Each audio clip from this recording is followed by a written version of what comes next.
Hello, beautiful humans, and welcome to Growing Through It, a podcast dedicated to bringing you clarity so that you can harness your curiosity and be the creator of your life.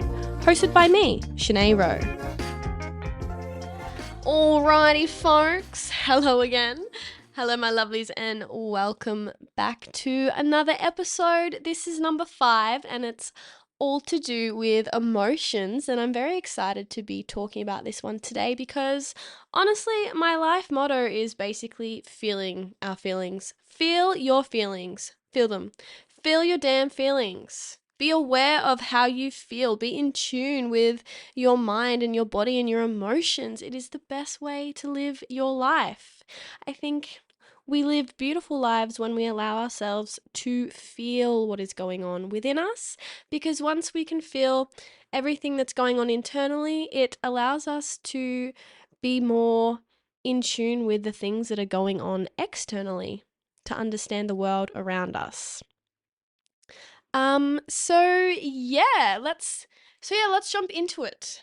So first off, I want to start by saying that emotions are the language of the body. Think about it. When you're happy, when you're sad, when you're excited, that is all expressed through your body language. How you move your body has indications of what emotions you're feeling. You know, when you read someone else's body language, you get a good indication of how they are feeling internally. And as well, like, we express our emotions through our body, through the movement that we make. Another thing that I want to say is that emotions motivate future behavior. So, for instance, when you do something that maybe you're a bit ashamed of, you learn from that experience not to kind of repeat that mistake again. Or when you do something that brings you a lot of joy, you know for next time what brought you joy, and you know for next time to do a similar thing so that you can experience that euphoria again. So, emotions are incredibly important to us to function at an optimal level. And I personally believe that feeling our emotions, being aware of them, understanding them, actually allowing them the space to exist and take up room in our lives is the first step to living a more conscious and aligned life. And I'm going to tell you why. So, emotions exist on a spectrum. There is no good emotion, there is no bad emotion. There is an array of them. And they are all incredibly important because each one tells us a different thing about ourselves and about the world around us.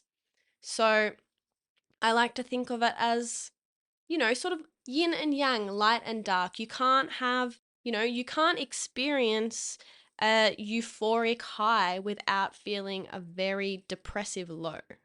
You know, emotions go hand in hand. It's something that I've really been paying attention to lately, especially like for me personally. If I have a day where I am so grateful to be alive, just purely because I'm existing, because, I wake up and see a beautiful sunrise, and I go on a magnificent walk somewhere in the lush greenery, see a waterfall or something, and just have an all-round amazing day.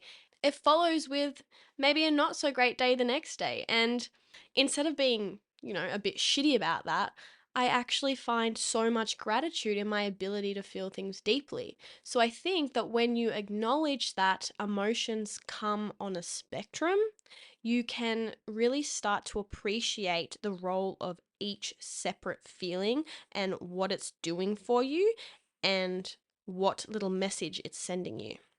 So, yeah, the more that you allow yourself to feel, the greater you are going to be able to understand the role of each emotion. So, yeah, instead of thinking of emotions in terms of good and bad, I like to think of it as positive and negatives. So, the positive emotions are there to allow us to savor the experiences. They kind of go in our little bucket of good times, right? And that can be, time spent in nature, time spent with friends, meeting people. It's the emotions attached to experiences that mean something to us. So, say you are spending a wholesome little day out in nature with your friends, and you think, wow, like, I am having a beautiful time. I feel happy, I feel energized, I feel so much love for the world and for these people that I get to spend time with and get to know a little better. You've got all of these emotions swirling around inside of you. And I think the purpose of positive emotions is so that we can come back and analyze why that experience was so good. Like, what specifically about an experience or a situation made me feel happy, made me feel joy, made me feel love and connection and supported? Like, what specifically? And when we start to understand what actually makes us feel these positive emotions, we can start to create more experiences that give us these same feel good emotions. And then going on from that, we can start to create goals and ambitions and habits that make us feel good. We can start to create all these personal dreams and goals that make us happy. And we know that they make us happy because we've already had experiences where they're bringing us joy and they're bringing us laughter and fun. So that's honestly like what I think positive emotions are there for. And when you can tap into just how good an experience is, and when you can tap into the positive emotions of a situation, then you're going to be able to develop a little pathway for yourself that is really aligned with what you enjoy, which is great. That's how we want to be living. So, on the other end of the spectrum, we have negative emotions. And I don't mean them in a way that is bad. I don't think negative emotions shouldn't be felt. That's not what I'm saying. I think our negative emotions are the ones that should be felt entirely. They are, I think personally, the negative emotions that we feel are so much more valuable than the positive ones, because our ability to tap into a negative emotion gives us the capacity to feel all the happy, joyous ones that much more. Um, but yeah, oftentimes you feel a negative emotion because it's caused by something, as it's caused by a belief we have, a value we have, it's caused by, something within ourselves signaling like something's off and it needs action. So the purpose, I think, of negative emotions is to give us redirection, right? From being able to understand why we feel, maybe sadness or stress or anxiety or any of those sort of emotions, it gives us a clear indication of what's not working for us so that we can redirect. We can change the things that aren't working for us and choose a different course of action that will.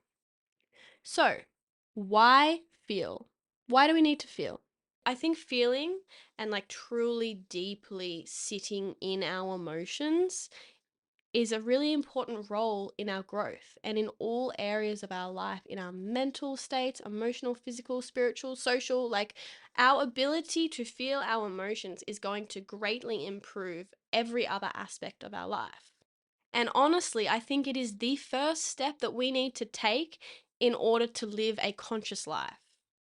And like, what do I even mean by that? What does conscious even mean? Like, so the definition of conscious, it means intentional, present.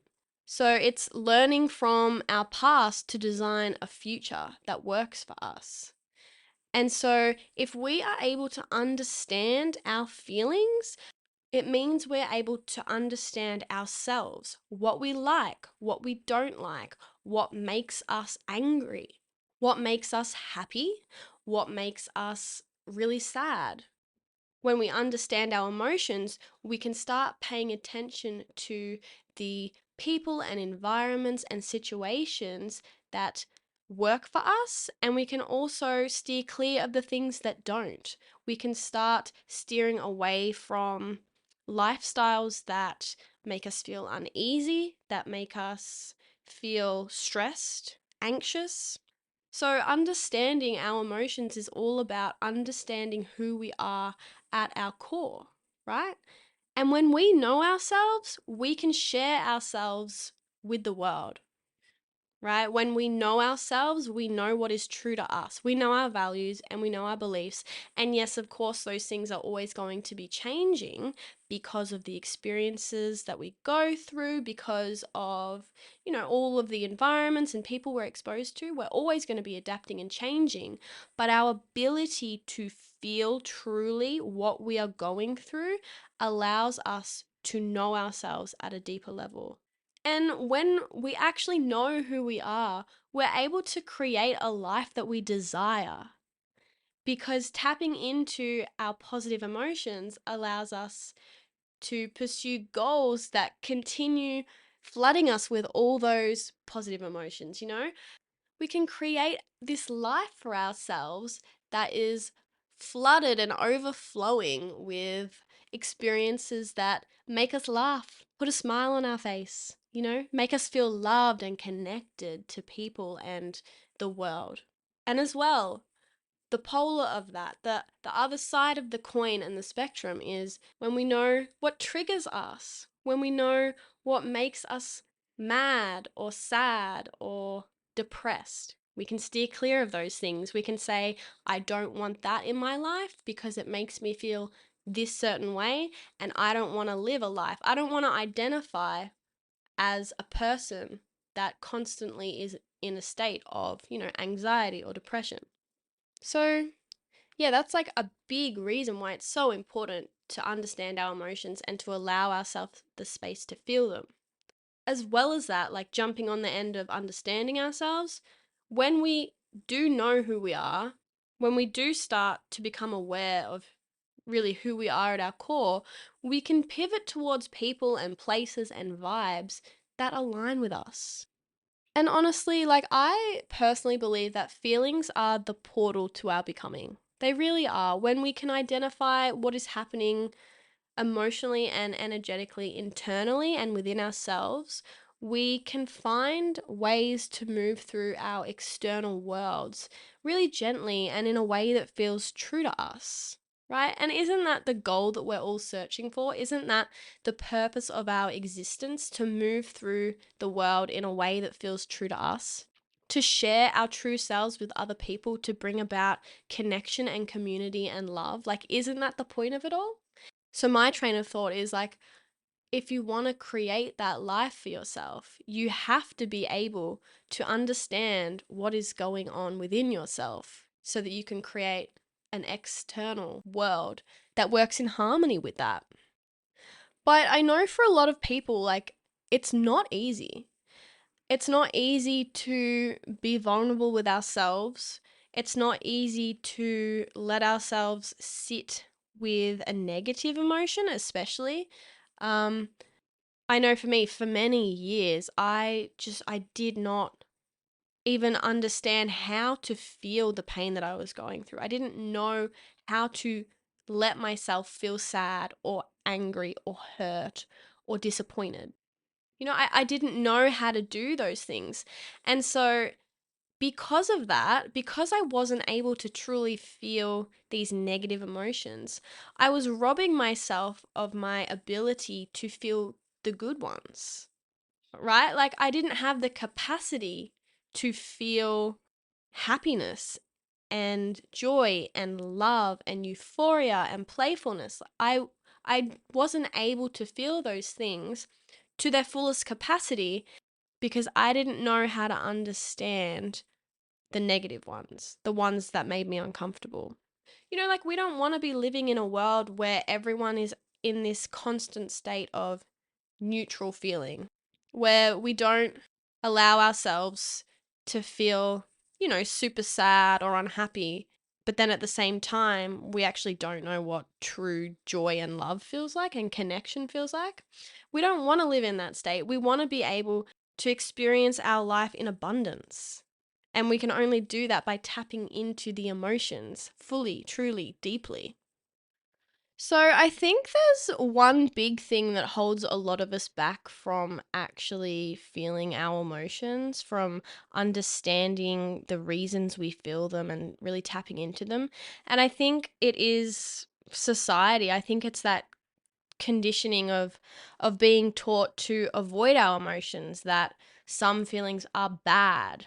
And I think that's been really detrimental to us as individuals from understanding ourselves and who we are, because it's sort of left us in this unconscious state of perpetual numbness where we avoid feeling anything that could be bad. And then in doing so, we're also robbing ourselves of the ability to feel all the joys and the highs and all the love that is present in our lives all the time.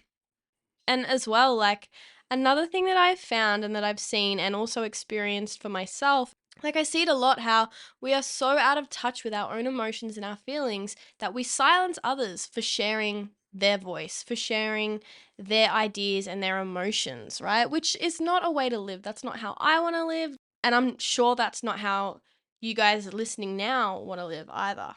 But yeah, there's just this really big stigma around emotions being bad and that we shouldn't feel bad emotions and we should be happy all the time, which is not the case.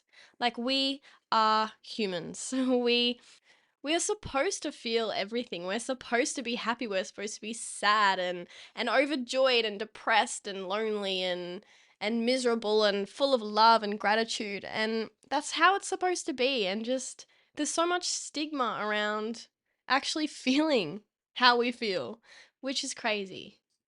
And as well, like, I think what adds to the stigma is that these negative emotions, the emotions that aren't as enjoyable to experience, they're uncomfortable. I think that adds to the stigma that we as society have placed on not feeling them. Because yeah, like, I understand. No one wants to feel sad. No one wants to feel depressed or anxious or ashamed or embarrassed. Like, it's really uncomfortable to sit with yourself when you are feeling those things, but trust me when I say that it is the best thing that you can do. And once you learn that bad emotions are so uncomfortable because of the judgment that you place on them, it really helps you be able to sink into those feelings a lot more.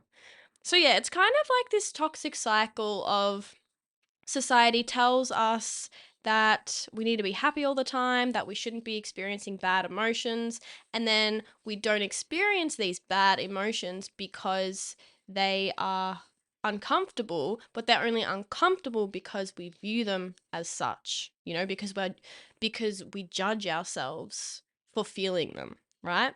Truly tapping into how you're feeling becomes so much easier when you remove the judgment on how you feel. Like, if you feel sad, just feel it. Don't put all this pressure on yourself that you shouldn't be feeling sad, right? Just lean into it. Don't judge yourself for feeling shame. Don't judge yourself for feeling scared or embarrassed, right? Just accept the emotion as it is. But yeah, like, a lot of the times we don't do that. And so instead of feeling, we use distractions. So things like excessive amounts of drinking alcohol, doing drugs, binge eating as well. They're little things that we do to avoid actually feeling our uncomfortable emotions, right? And anger as well. I think anger is an emotion that I feel is sort of like this surface level mechanism that masks other emotions that go a little bit deeper than we care to think. Like, for me personally, I found that anger has always been something that covers up sadness that I feel, or a shame, or a disappointment, or so think about it, like, when you are experiencing a hard emotion, something that's a little bit complex, it's tricky to navigate. If you don't know how to regulate them properly, if you don't fully understand what's going on within your body, if you can't identify the emotion, if you can't deal with it in a positive way, then a lot of the times anger comes out. Rage, you can, yell at somebody that you care about, or you hit a wall. Like, it can come out in rage, it can come out in physical anger, it can come out in like verbal anger. You can get angry at yourself, you can get angry at others, or just the whole world. But yeah, I definitely find that anger covers up deeper emotions. So think like you're having a fight with your partner, you get angry, you start yelling. What is the actual problem there? What is the emotion that you're feeling? Because, like, yes, you feel angry, but you're feeling angry because you're actually not able to tap into an emotion any deeper than that. Because maybe you're feeling unheard by them. Maybe you don't feel seen in that relationship, and as a result, you're kind of feeling unloved. But because you're not allowing yourself the space to actually feel that emotion, you're not allowing yourself to actually feel what feeling unloved is like. You're not experiencing that emotion fully. You're sort of expressing this lack of awareness through anger, through getting mad at someone you care about, through sort of like abrupt outbursts of anger. But one of the main like distractions that I notice people use, I myself use it, and like I've talked about it with friends so often, is social media. Scrolling on your phone, TikTok, Instagram, Facebook, all these things. Like a lot of the times we're actually doing that as a way to avoid feeling or to numb ourselves so that we don't have to address issues that are going on within our lives, which is crazy, and it is so addictive, and access to social media is incredibly easy. Like, we have a phone. Like, how many of you guys find yourself scrolling on TikTok or Instagram or something, and before you know it, it's like been an hour? And I wish I was exaggerating, but I'm not. Like, sometimes, especially for me, I can be on TikTok literally looking at videos that don't really even have a purpose for an hour. And I'm like, holy crap, I have wasted an hour of my time. And it's funny because I usually find myself doing that when there are hard things in my life that I just don't want to deal with. When things are going on, like appointments need to be made, my van needs to be fixed, I need to tell somebody how I actually feel about them, and or set a boundary or something, and I'm avoiding that by going on my phone and going on social media. And it's crazy.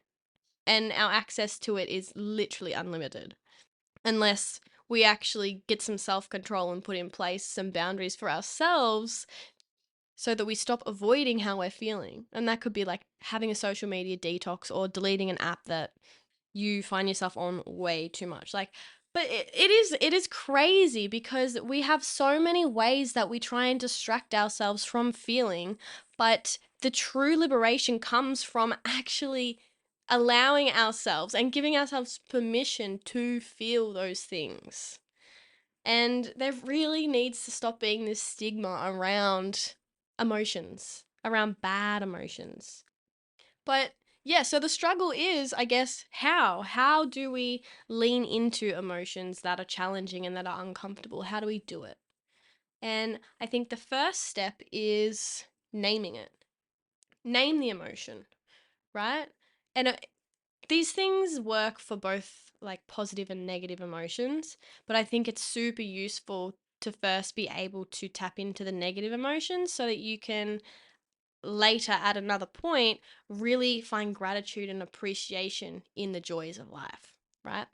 But yeah, first is naming it, right? So give it a name. If you are feeling lonely, sit with yourself in the moment and be like, all right, I feel lonely, right? Label it, give it a label so that it separates you from that feeling, because you are not lonely, you feel lonely, right? You are not sad, you feel sad. Like, that emotion is not part of your identity, it's just something that you're experiencing. And it's similar with thoughts as well. Like, you are not your thought, you are the observer of your thought, right? It works. It works for thoughts, it works for emotions. You are not that emotion, you're just someone experiencing that emotion. And it really helps to be able to identify and then navigate your way through that emotion when you can give it a label, when you actually know what it is. So that's the first sort of step, right? The second step would be to notice it. Notice the sensations. Notice how it feels within your body. So if you're feeling lonely, what does that feel like? Does your heart feel really heavy? Do you feel empty? Do you feel like there is no one else in the world besides you right now? What else is happening in your body? How are you feeling? Does your movement feel a little bit, slow? Do things feel like an effort? Does smiling and laughing feel foreign to you because you're lacking that sense of community and connection with people, that you've almost forgotten how to smile and laugh?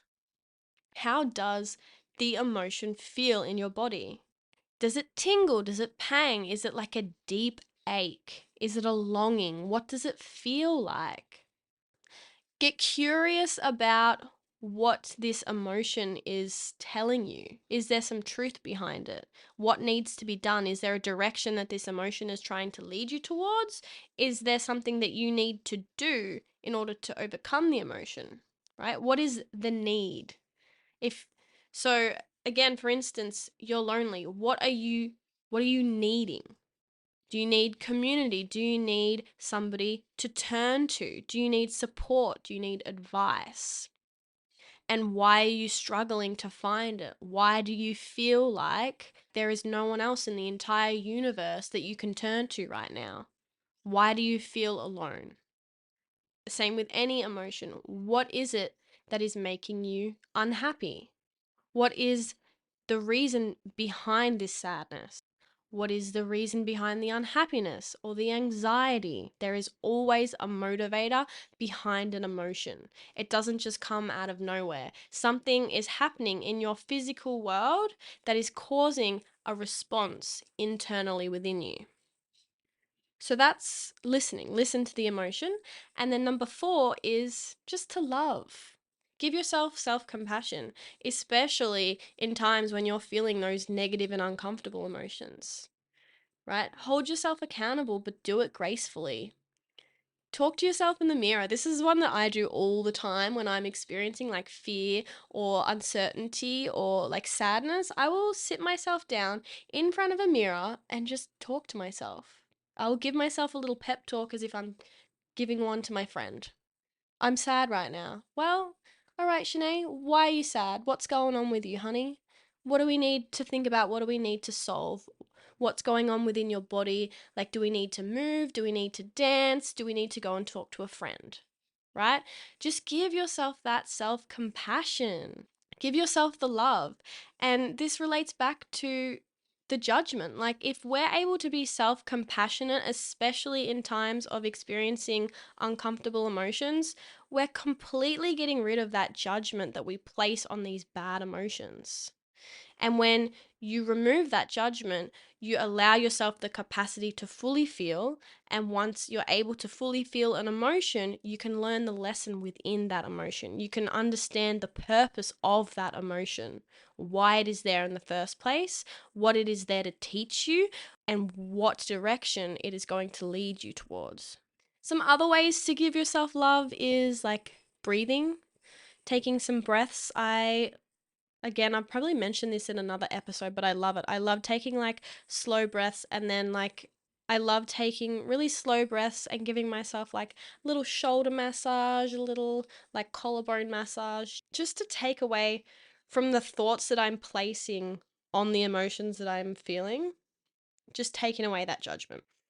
Another one, like just connect to yourself, connect to others, connect to nature, get outside, get barefoot in the grass, go and talk to the flowers, go and talk to the butterflies. Like, I mean, you don't have to do that. I love doing it. But yeah, just find something that you really love doing that allows you to feel things more deeply, that allows you to be kind to yourself so that you're not judging how you're feeling and you're able to really sink into those emotions. So, yeah, that's a wrap on everything to do with feeling our feelings.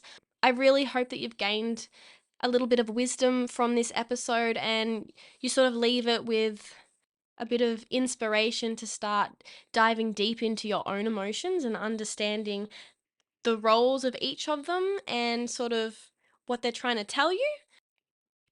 But yeah, as always, share this one around on socials and with your friends and family and all the likes. It would mean the world to me. Thank you so much for listening to this episode. I appreciate you all endlessly. But that is it for today. The world is waiting for you. So get on out there and enjoy your big, beautiful life. Bye!